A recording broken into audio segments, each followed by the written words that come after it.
எல்லோருக்கும் வணக்கம். இனிமே நம்மள அந்த ஆண்டவன் தான் காப்பாற்றணும் அப்படின்னு நினைச்சுக்கிட்டு இருந்தாக்கா மார்க்கெட் திடீர்னு எந்த சந்து பொந்துக்குல இருந்து யார் வந்து தூக்கி விட்டாங்கன்னு தெரியல. மைனஸ்ல இருந்த மார்க்கெட் அப்படியே க்ளோசிங்ல 81 பாயிண்ட் என்பது பிளஸ் ஆயிருக்கு. எல்லாருமே பயந்துட்டு இருந்தாங்க, என்னடா 10 டேஸ் மூவிங் ஆவரேஜ் கீழே ட்ரேட் ஆகிட்டு இருக்கானே, ஒருவேளை மார்க்கெட்ல சிறிய இன்பம் என்பது இல்லாம போயிடுமோ அப்படின்ற மாதிரி நிறைய பேர் நினைச்சுக்கிட்டு இருந்தாங்க. நல்ல வேளை க்ளோசிங் பேசிஸ்ல மறுபடியும் அந்த 10 டேஸ் மூவிங் ஆவரேஜ் அப்படின்றதுக்கு மேலே தான் நிறுத்தியிருக்காங்க. ரொம்ப சந்தோஷம்ப்பா அப்படின்ற மாதிரி நிறைய பேர் நினச்சிக்கிட்டு இருக்காங்க.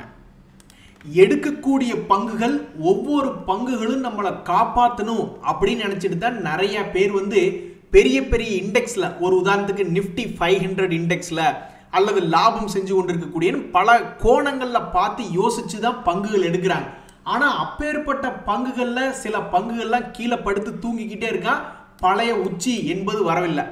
ஆனாலும் பாருங்க, நிறைய பேர் பங்குகள் வாங்குறதுக்கு முன்னாடி ப்ரீவியஸ் குவார்ட்டர்ல ஒரு இடத்துல கூட லாஸே அவன் காமிச்சிருக்க கூடாது அப்படின்ற மாதிரி பேக்ரவுண்ட் செக் பண்ணி பார்ப்பாங்க. ஒரு உதாரணத்துக்கு இந்த ஸ்ட்ரைட்ஸ் ஃபார்மா அப்படின்றது இன்னைக்கு ஆல்மோஸ்ட் 10% ஏறி இருக்கா.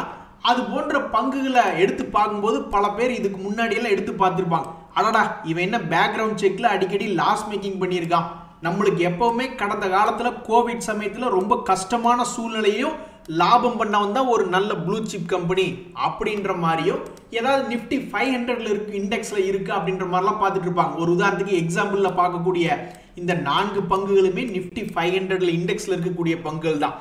ஆனால் எல்லாத்துக்கு முன்னாடி இப்படி மிக்சடா ரிசல்ட் காமிச்சிருக்கக்கூடிய பங்குகள் கூட அவனுடைய பிரைஸ் இப்ப எங்கப்பா இருக்கு அப்படின்ற மாதிரி போய் எடுத்து பார்த்தோம்னா எல்லாத்துக்கும் முன்னாடி போய் நின்றுட்டு இருக்கான். இதை பார்க்கும்போது நிறைய பேர்த்துக்கு மனசு சோர்வு அப்படின்றது வரும். எத்தனையோ பங்குகளை பார்த்து அது இருக்கா இது இருக்கா அது இருக்கா இது இருக்கான்னு பார்த்து எடுத்த பங்குகள் இன்னும் கீழே படுத்து கிடக்கு. ஆனால் ஒரு மிக்சட் ரிசல்ட், ஒரு ஸ்டாண்டர்டா எப்பவுமே லாபம் கொடுக்காம மாத்தி மாத்தி லாபம் நஷ்டம் கொஞ்சம் கொண்டு இருக்கக்கூடிய இந்த பங்கு உச்சத்தில் இருக்கானே அப்படின்னு ஒரு பெருமூச்சு வருது. இங்க பாத்தீங்களா, பல்ராம் சின் அப்படின்றது அவனுடைய செக்டர்ல அவன் ஓரளவுக்கு பெரிய ஆள் தான். இவன் இருக்கக்கூடிய சுகர் கம்பெனி செக்டர்ல இவன் ஒரு பெரிய ஆள் தான். சமீபத்தில் இவன் ரிசல்ட் கொடுத்தது பாத்தீங்கன்னா 70 கோடி 70 கோடின்னு கொடுத்துக்கிட்டு இருந்தவன் டபக்குன்னு 229 கோடி அப்படின்ற மாதிரி கொடுத்துருக்கான். ஆனா ஸ்டாக் பிரைஸ் இன்னும் பழைய ஹை என்பது இன்னும் வந்து சேரல, இன்னுமே கீழே தான் இருக்கு. கரெக்டா சென்டர் பாயிண்ட்ல இருக்கான். கீழே குமிஞ்சு பார்த்தாலும் ரொம்ப தூர டிஸ்டன்ஸா இருக்கு, மேல அண்ணாந்து பார்த்தாலும் ரொம்ப டிஸ்டன்ஸா இருக்கு. இவன் என்ன பண்ண போறான் அப்படின்றது தெரியாத படிக்கிறது. அதே மாதிரி தான் இந்த கிர்லோஸ்கர் ஆயில் என்ஜின்ஸ் அப்படின்ற பங்குமே, அவனுமே சமீபத்தில் போன குவார்ட்டரை விடவும் அதிகமான குவார்ட்டர் ரிசல்ட் கொடுத்துருக்கான். ஆனா அந்த பங்குமே என்ன அப்படின்னு பார்த்தோம்னா கரெக்டா 200 டேஸ் மூவிங் ஆவரேஜ் அப்படின்ற இடத்துல வந்துட்டு என்ன பண்றதுன்னு தெரியாம பார்த்துக்கிட்டு இருக்கான். அந்த பங்கை வச்சிருக்கிறவங்க என்ன நினைப்பாங்க, டேய் நீ என்னத்தை தெரியாம பார்த்துக்கிட்டு இருக்கிறது, அவன் இங்க வாங்கி மாட்டிக்கிட்டு இருக்கான், மரியாதையை மேல வந்து சேரு அப்படின்ற மாதிரி தான் அவங்க நினைப்பாங்க. ஆனா ஸ்மார்ட் மணி கான்செப்ட்ல இருக்கிறவங்க என்ன நினைப்பாங்க, ஒரு உதாரணத்துக்கு இந்த HEG அப்படின்ற ஒரு பங்கு இருக்குன்னு வச்சுக்கோங்களேன். இங்க பாரு தம்பி, நீ ஏற்கனவே ஒரு தடவை எங்களை ஏமாத்திட்ட, அதனால நீ கீழே விழு அப்படின்ற மாதிரி தான் நினைச்சிருப்பாங்க. ஒரு உதாரணத்துக்கு 2021 என்ன லோ இருந்ததோ அதே லோ பக்கத்துல 2023 வந்து விழுந்துட்டு 200 ரூபா வரைக்கும் வந்து விழுந்துட்டு மறுபடியும் 2021 என்ன லெவல் இருந்தானோ கிட்டத்தட்ட ஒரு 3 மடங்கு என்பது இன்க்ரீஸ் ஆயிருக்கான். இன்க்ரீஸ் ஆனவன் மறுபடியும் கீழே வந்து விழுந்திருந்தா சந்தோஷமா தானே இருந்திருக்கும்.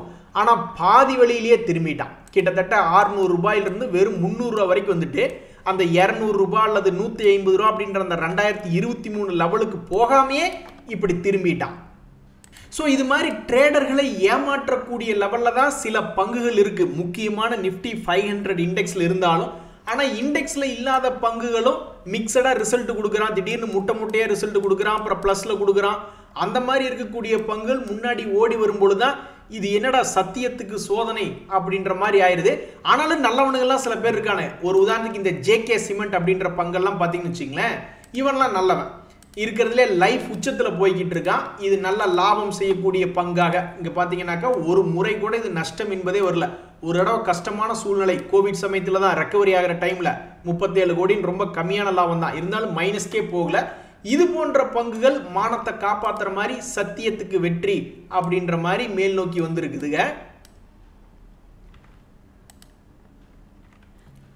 நண்பர்களே, இந்த சமயத்தில் பல முன்னணி கம்பெனிகள், ரொம்ப முக்கியமான கம்பெனிகள், அவனுங்கெல்லாம் இனி நம்மளை ஹாப்பியாக வச்சுக்க போகிறாங்களா இல்லை சேடாக்க போகிறாங்களா அப்படின்றத பொறுத்து இருந்தால் பார்க்கணும். ஒரு உதாரணத்துக்கு இந்த மதர்சன் அப்படின்ற பங்கு வந்து சாதாரண பங்கு இல்லை, ஆட்டோ செக்டர் 0.5% டிவிடெண்ட் என்பது கொடுக்கக்கூடிய ஒரு கம்பெனியாக இருக்கு.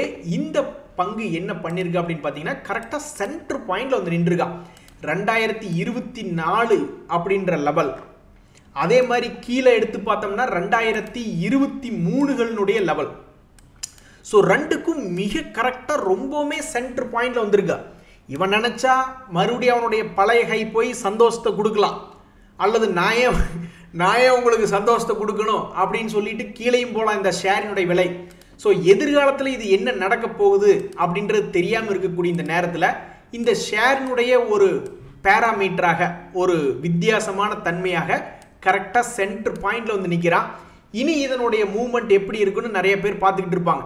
பொதுவாக ஸ்மார்ட் மணி கான்செப்டில் இருக்கிறவங்க என்ன யோசிப்பாங்க, சரி நீ மேலே போ அல்லது கீழே போ, கரெக்டாக அந்த பழையலோ இதுக்கு முன்னாடி 100 ரூபா வந்த பார்த்தியா, அந்த இடத்துல வந்துட்டு போனால் உனக்கு என்ன குறைச்சலா அப்படின்ற மாதிரி அங்கே ஒரு குரூப் யோசிச்சுக்கிட்டு இருப்பாங்க.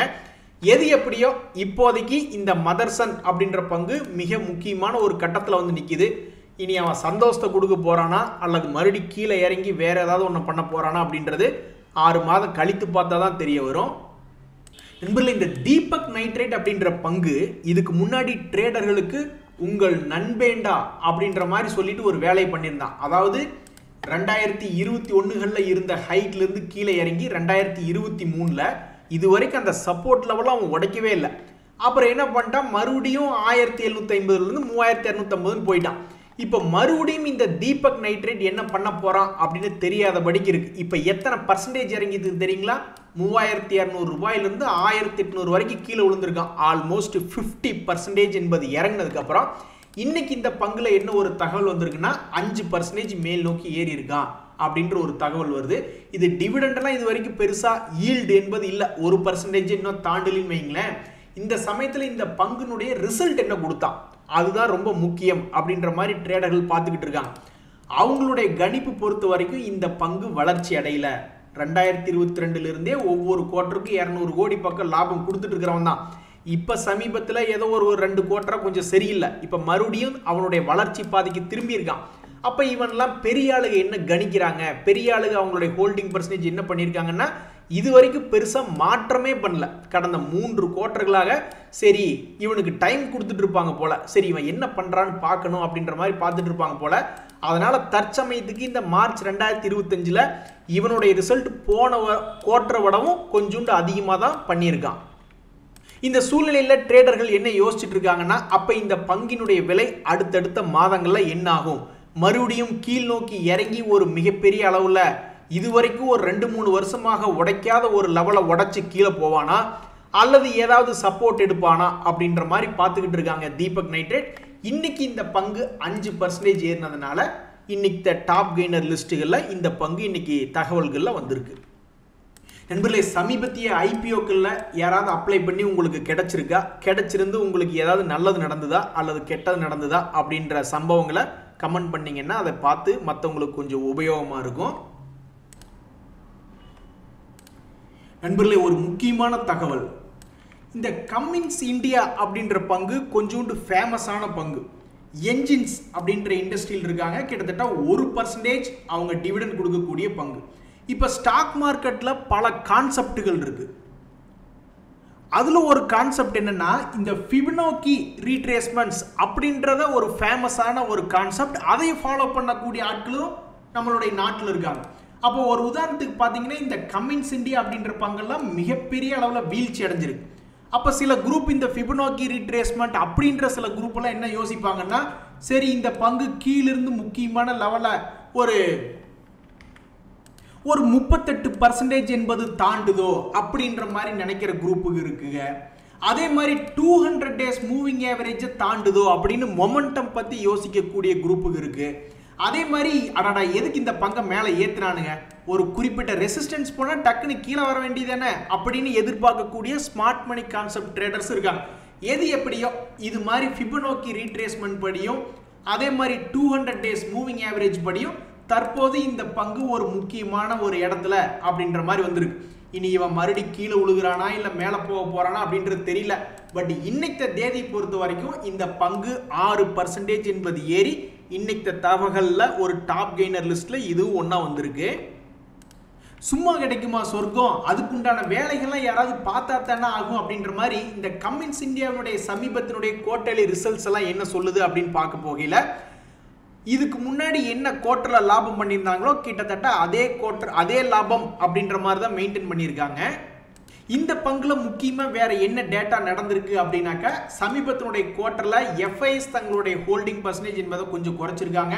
பட் டிஐஎஸ் ஹோல்டிங் லெவல்ல ஒன்றும் பெருசா மாற்றம் இல்லை அப்படின்ற மாதிரி தான் ஒரு தகவல் பிளஸ் பண்ணியிருக்காங்க. அவங்க எவ்வளவு குறைச்சிருக்காங்களோ அதுல இவங்க கொஞ்சம் பிளஸ் என்பது பண்ணியிருக்காங்க.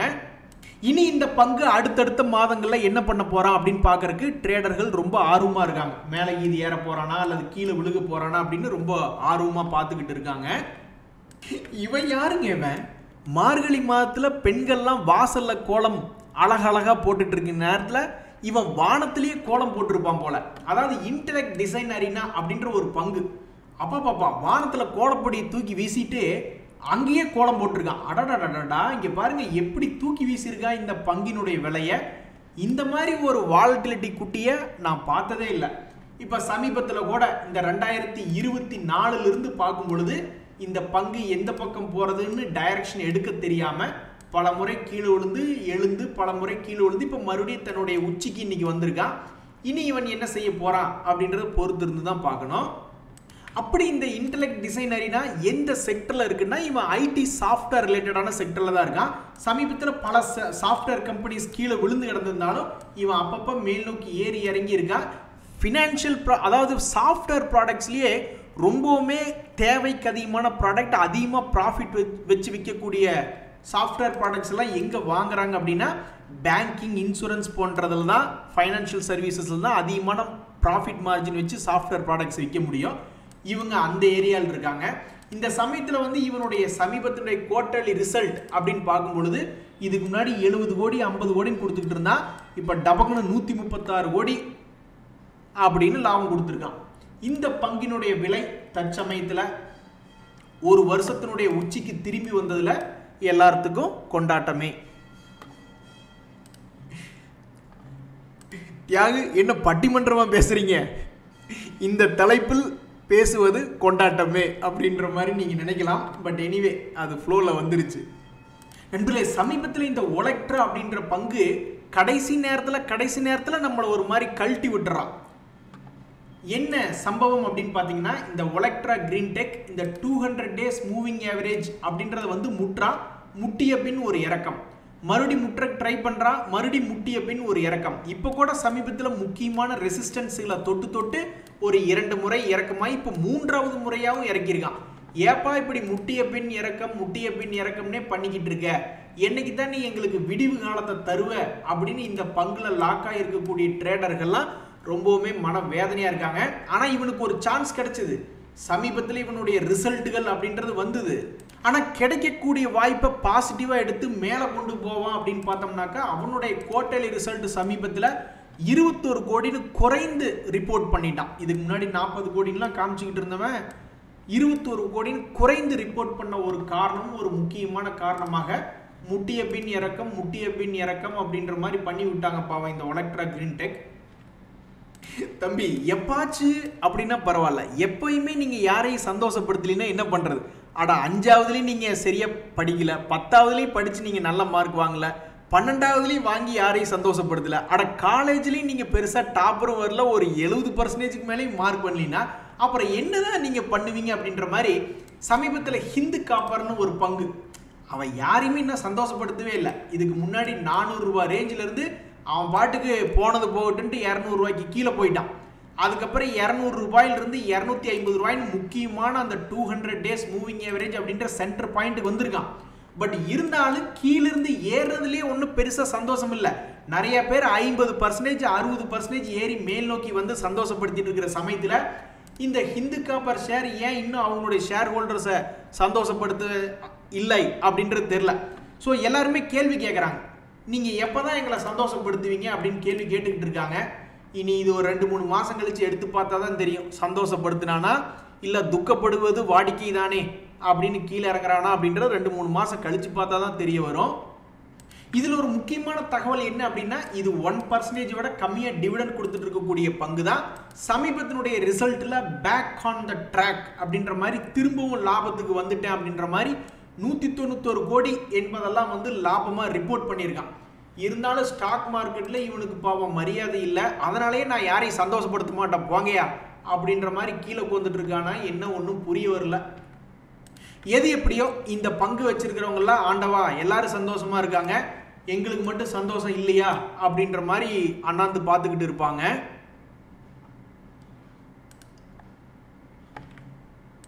கீழே இருக்கக்கூடிய பல பங்குகளை வச்சிருக்கிறவங்க உண்மையிலேயே வெக்கப்பட்டு வந்துட்டு இருப்பாங்க. டேய் உண்மையிலேயே எங்களுக்கு அவமானமா இருக்குடா, இந்த ஜிஆர்எஸ்சி அப்படின்ற பங்கெல்லாம் பாருங்க, அவன் பழைய ஹையை தாண்டி போய்கிட்டு இருக்கான், இதுவே ஓவர் அப்படின்னு பல பேர் நினச்சிக்கிட்டு இருப்பாங்க. ஆனால் இவன் என்னடானாக்கா சமீபத்தில் ஒரு மிகப்பெரிய ஒரு வால்யூம் ஒரு பெரிய மூமெண்ட் என்பதை காமிச்சான். அந்த மூமெண்ட்டை காமிச்சிட்டு கூட இன்னும் பெருசாக கீழே வராமல் 2 நாள் அப்படி இப்படின்னு ஆடிக்கிட்டு இருந்தவன் இன்னைக்கு போய் எடுத்து பார்த்தா டாப் கெய்னரில் ஒரு பங்காக இந்த ஜிஆர்எஸ்சி வந்துருக்கு. அப்போ எங்களுக்கெல்லாம் ரொம்ப அவமானமாக இருக்கியா, எங்ககிட்ட இருக்கக்கூடிய சில பங்குகள்லாம் இன்னும் கீழே படுத்துட்டு இருக்கீங்க. அப்படா கூட ஒரு பங்கு ஏதோ பார்த்துக்கிட்டு இருந்தோமே இந்துஸ்தான் காப்பர், பல ஷேர் ப்ரைஸ் எல்லாம் இன்னுமே மேலே பெருசாக சந்தோஷமே கொடுக்கல, உங்களுக்கு இன்னமும் அதுக்குள்ளே டபுள் சந்தோஷம் வேண்டி கிடக்கு அப்படின்ற மாதிரி அவன் பழைய ஹையும் தாண்டி மேலே இருக்கானே அப்படின்ற மாதிரி மன வேதனையாக பல பேர் நினச்சிக்கிட்டு இருக்காங்க. என்னதான் உருண்டு பிறண்டாலும் ஒட்டுறதான் ஒட்டுன்னு அடிக்கடி இந்த வயசானவங்க சொல்லிக்கிட்டு இருப்பாங்க. அது மாதிரி ஆகிப்போச்சு. தற்போதைக்கு ஒரு அடக்க முடியாத குதிரையாக ஜிஆர்எஸ்சி ஓடிக்கிட்டு இருக்கு. நண்பர்களே, இந்த சமயத்தில் இன்னொரு மிக முக்கியமான பங்கு, அதாவது கோரமண்டல் அப்படின்ற ஷேர் சமீபத்தில் ரிசல்ட் கொடுத்ததுக்கப்புறம் கொஞ்சம் சுமாராக தான் இருக்கான். ஆனால் அந்த ஷேரினுடைய விலை வீழ்ச்சியெல்லாம் வந்து அந்த ஷேர் வச்சுருக்கிறவங்க கால் மேலே கால் போட்டுக்கு வந்து லெஃப்ட் ஹேண்ட்லேயே ஹேண்டில் பண்ணிக்கிட்டு இருப்பாங்க. ஏன்னா அவன் அந்த அளவுக்கு ஏறி இருக்கான். சமீபத்தில் 1600 ரூபா இருந்துட்டு 2500 ரூபா போயிட்டு அதுக்கப்புறம் தான் இப்போ கொஞ்சோண்டு இன்னைக்கு இறங்கியிருக்கான். ஸோ இன்னைக்கு இறங்கிய பங்குகள் எது அப்படின்னு லிஸ்ட் எடுத்து பார்த்துக்கிட்டு இருக்கீங்களா, இந்த கோரமண்டல் அப்படின்றது இறங்கியிருக்கு. இவன் ஒன்றும் மன வேதனைப்படுத்தி கீழே இறங்கினதுலேருந்து பிரேக் டவுன் ஆகி மறுபடியும் கீழே உழுகல. இவன் எங்கேயோ மேல் நோக்கி பெரிய அளவில் ஏறிட்டு அதுக்கப்புறம் கொஞ்சோண்டு இறங்கியிருக்கான். நன்றி, வணக்கம்.